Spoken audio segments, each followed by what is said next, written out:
Welcome to the new OffRoadRider15f. We've got a drone, have some aerial shots. We're out at Little Gym, which is a local, small, open play area. You got trails going everywhere. So why did I come here to start off with when normally we're on pristine mountain single track? Well, I wanted to come and show where people learn to ride, these play areas, and they practice and close to town. And they come out to these areas and they ride. It's an open play area, so they can go basically anywhere.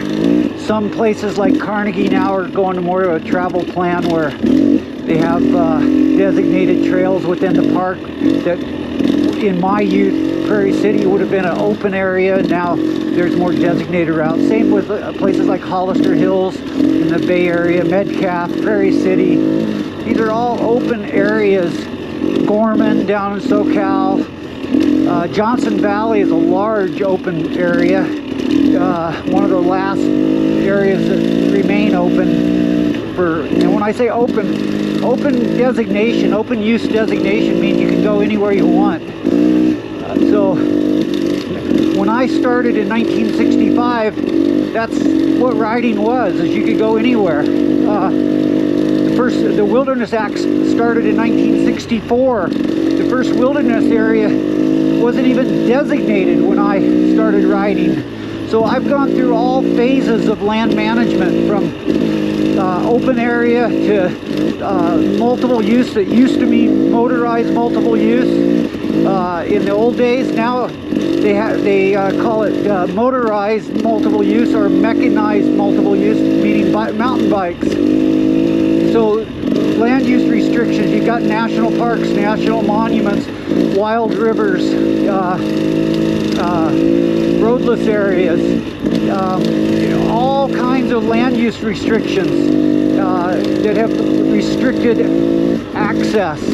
And in my lifetime, I've lost a significant amount of places that I could ride. And so when it comes to pristine mountain trails, my rhetoric is about trying to preserve and maintain access to those pristine mountain trails so that your grandchildren can experience trail riding as we have.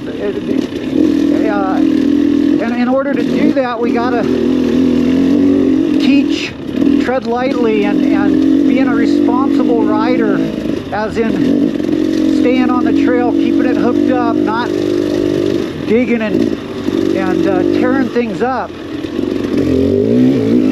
And so why I'm here and not out riding a mountain trail is I want to show you where the problem is that works very effectively for the land managers. By having these play areas like this, and our young riders growing up and learning to ride in such areas, this is all they know. So they know ruts, they know what experienced riders frequently refer to as squid pits. Okay, they're great places to learn to ride, but the but is that many people can't adjust their mindset to mountain trail riding and pristine trails and preserving those for future generations so that we can ride them in the future. They've grown up riding and stuff like this with ruts and hill climbs and grass tracks, and you know, when a grass track turns into a big rut, build another grass track. Why this plays into land managers' hands is that they're engaged in what's called willful mismanagement. They love any excuse that drives the end result that they want, and that is closure. So if a trail network degrades, they can use the excuse that need to close that. The land manager allowing stuff to degrade means their end goal, the end goal being closure. So most of them don't want to manage it for the future.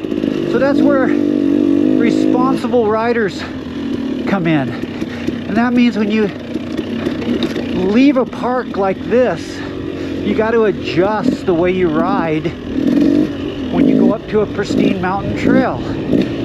You want to stay on the trail, you want to avoid wheel spin, you want to keep it hooked up. And if you're in an area with downfall, you want to have a chainsaw so you can clear the trail so you can stay on the trail. Otherwise, in the future, we'll be lucky to just have little open use areas like this. Chances are, in the future, because of what you're seeing on this little tour, is that even this will go to a designated system of bulldozer tractor trails and designated routes where you can no longer go out and set up a grass track. You'll just have to stay on the designated routes, which has already happened to other open use areas like Carnegie and Hollister Hills in California.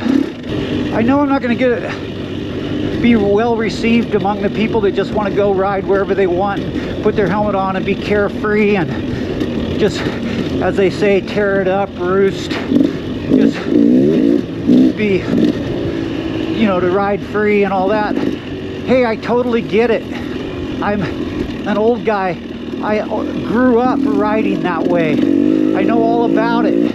But if you want your grandkids to ride in the future and have places to ride on public land, it's going to require you to step up and be responsible. Don't let your trail systems degrade. You step up. When you see an issue on a pristine mountain single track, take care of it. If water's flowing down the trail, direct it off the trail so it won't erode the trail. Don't cut the switchbacks.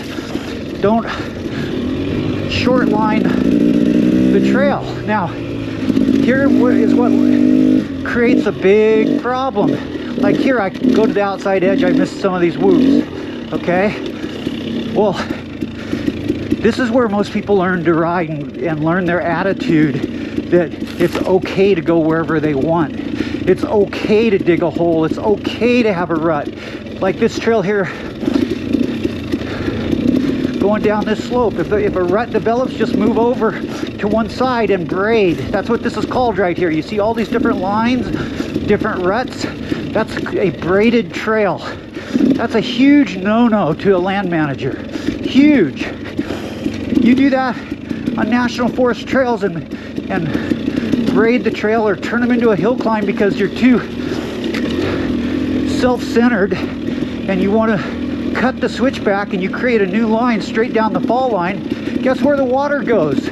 Sure, your little track didn't mean a thing, but later what happens is the next group sees your line and they follow that line, and all of a sudden that line is burned in, and then winter comes and the winter rains come, and what do we have?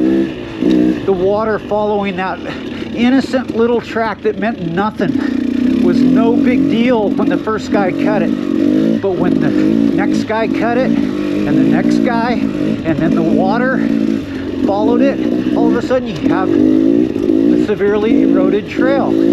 So it's super important for the longevity of a trail to stay on the trail, because a well-designed trail has what's called grade reversals and switchbacks and outsloping. All of these features of a well-thought-out trail are designed to get the water to bleed off the trail and not follow the trail down the mountainside, and makes it sustainable for a long period of time. When you get rid of the features that bleed the water off the trail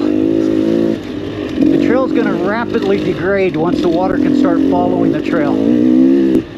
I don't have any grandkids. I don't have any kids. So my rhetoric is not for my future, because I'm old. I'm 62 years old. But if young people, young riders learn to ride in places like this and then have no riding ethic when they go to mountain trails and get to go experience pristine mountain trails, they're not going to have a place to ride either, because those trails are going to be closed. My family had a cabin in the Ponderosa Sequoia National Forest. I grew up riding in the Golden Trout Wilderness as a young boy. I'll never be able to go back there because it's wilderness now. My first experience was in 1965. My dad was an avid backpacker, and my uncles were backpackers. They loved to go fishing, and they met a bike on the trail, and my uncle coined the name ball-bearing jackass. Why? The motorized vehicle. And guess what? They went out and bought trail bikes the very next week. Okay? They bought trail bikes. Why? So that they could get to the fishing hole. And I became a dirt bike rider and got into motocross and became a professional rider. Got a top 100 number in motocross. Won cross-country championships. Won the championship in Northern California, 500 Pro CMC, #1. 3-time enduro champion, timekeeping enduros. You know, the stuff that they say motocrossers and guys can't do. Well, this motocrosser went out and won 3 championships in timekeeping. Yeah, it was hard. It was crazy hard to figure out that timekeeping stuff when you're used to riding in your subconscious mind and you're not used to having to think while you ride. That was a foreign concept. So you got another rut here. So you can see the rut gets to a point it's unrideable, and then they just move to another hill climb, like over there. Okay, so I'm doing this tour not to say that there's something wrong with this park. No, these parks, these learning areas are great. They're fantastic.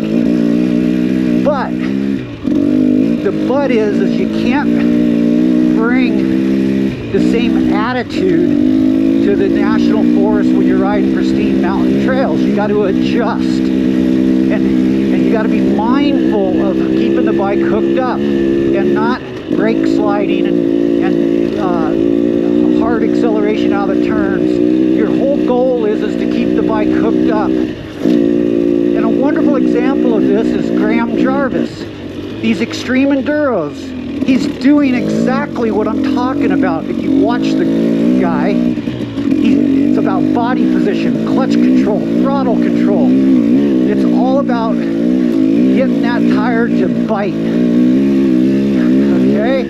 And then you can go up some of the gnarliest stuff in the whole planet. In those, you know, he's an awesome rider. But he's not sitting there spinning the wheel and digging it till his axle is buried in the rut that he created. He's all about keeping the bike hooked up and adjusting so that he can maintain forward momentum. So when you come to a place like this, learn throttle control, learn to use your clutch, learn to hook up and find traction by the way you weight the tire and move your body around to get the bike to bite and drive you forward. Okay? Practice your balance and your grip. I'm going to be doing more tips. I'm going to be showing you how to, riding tips. I'm going to give you chainsaw tips, cutting techniques, the saw racks that we use in the coming episodes of OffRoadRider15f. So I'm going to try to share with you 56 years of riding experience and help you to be a better rider, and but also be mindful of the location you're riding. You know, if you're on a motocross track, you know, twist the throttle by all means. I was a pro motocrosser, I get it. Okay,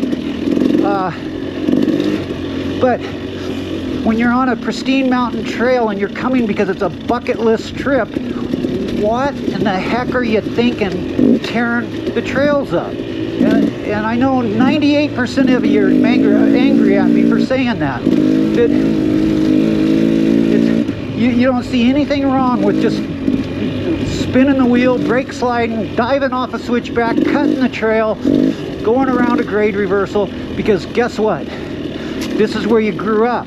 Riding is a place like this. And what are we doing right here? I'm going around the mud. You got braided trails everywhere. Just recognize there's a difference when you go to your national forest and you make that bucket list trip to someplace really cool. So over there you got a giant rut. That's a graded road, but it doesn't have any of the features that will allow it to be sustainable. And that would be, you know, to have a switchback turn in it. It'd be to have outsloping. It'd be to have grade reversals. The grade reversals where the trail goes, rises and falls. That way, at each point that the trail falls, the water would be able to exit the trail. And at each point it rises, you know, then the water's diverted off.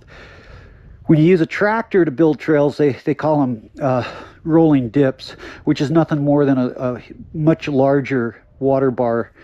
You have to understand, a water bar is used to bed a road for the winter in a logging operation. Okay, they're not designed to take heavy wheeled traffic. They get cut and then they are ineffective, and the water will go right through the rut that the wheel cut. And so they create rolling dips, which is just a bigger water bar to divert water. And they're also ineffective over time. They require a significant amount of maintenance because they also get cut, and the water will continue to follow the route downslope and erode it, which leads to more work. So anybody that tells you these, you know, like Novak, you know, and they're tractor sales guys, all they want to do is push a tractor and sell a tractor for big bucks. These guys are not into it for sustainable bitchin' trails that you would put on a bucket list to go ride. Nobody's going to travel, you know, 30-hour drive to go ride a bunch of bladed tractor routes at Carnegie. So again, you got a braided trail.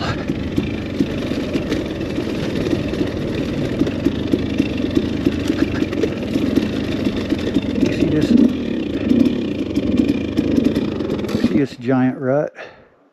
Okay, this is the stuff that we need to avoid occurring on a national forest trail. And I can guarantee you there's pressure by the environmentalists to close places like this.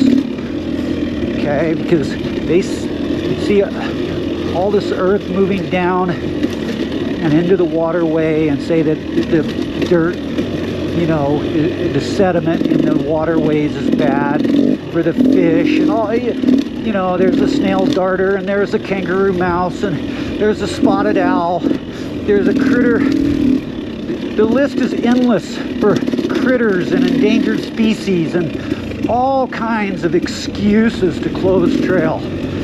Okay, and all I'm trying to advocate for is let us as OHV Recreation not provide a legitimate reason for them to close our bitchin' trails.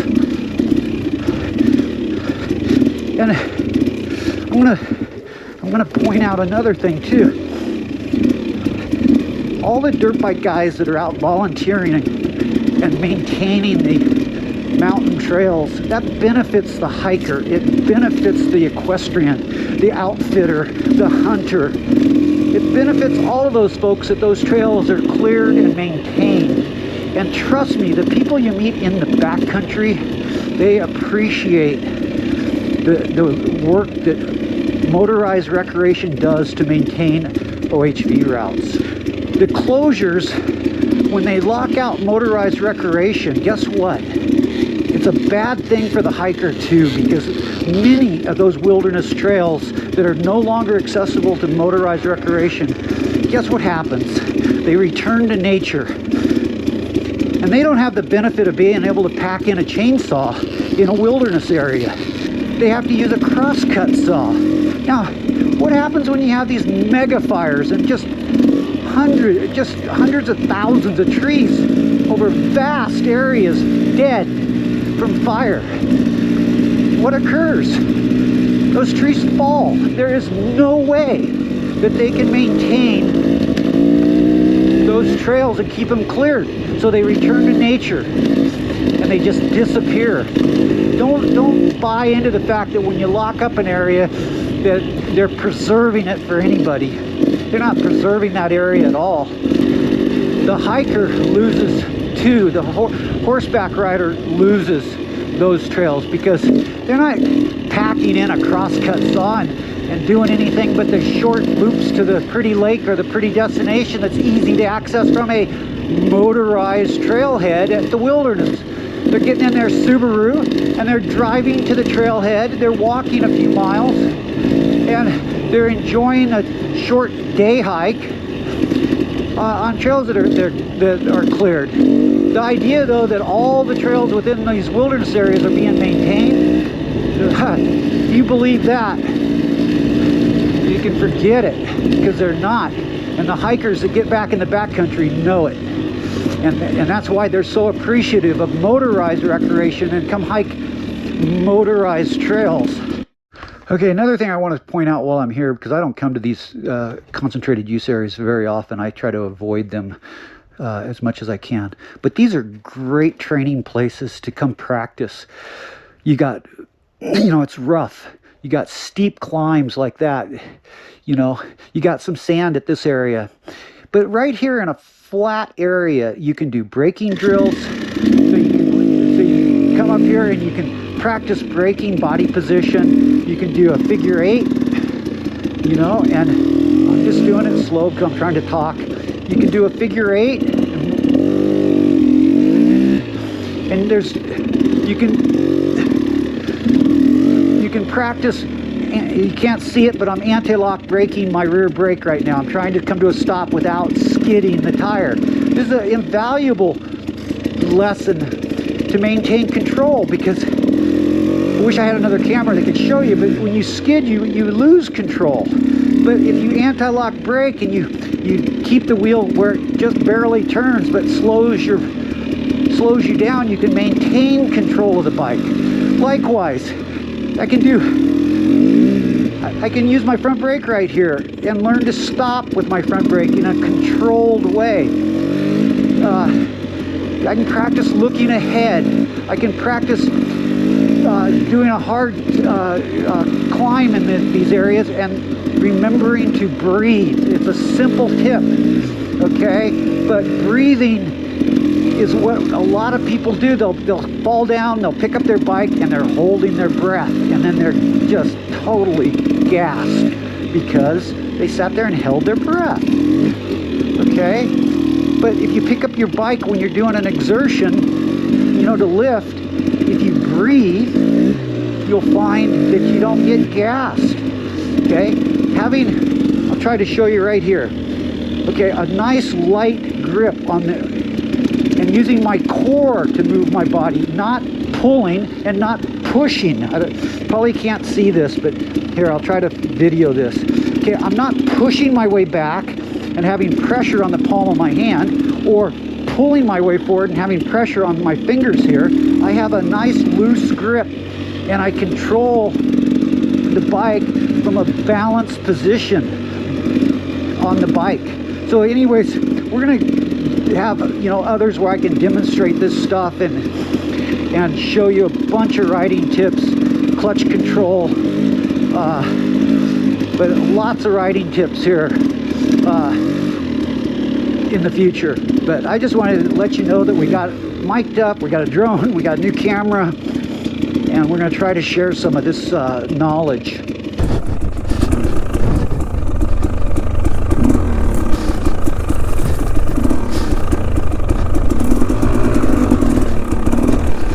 Okay.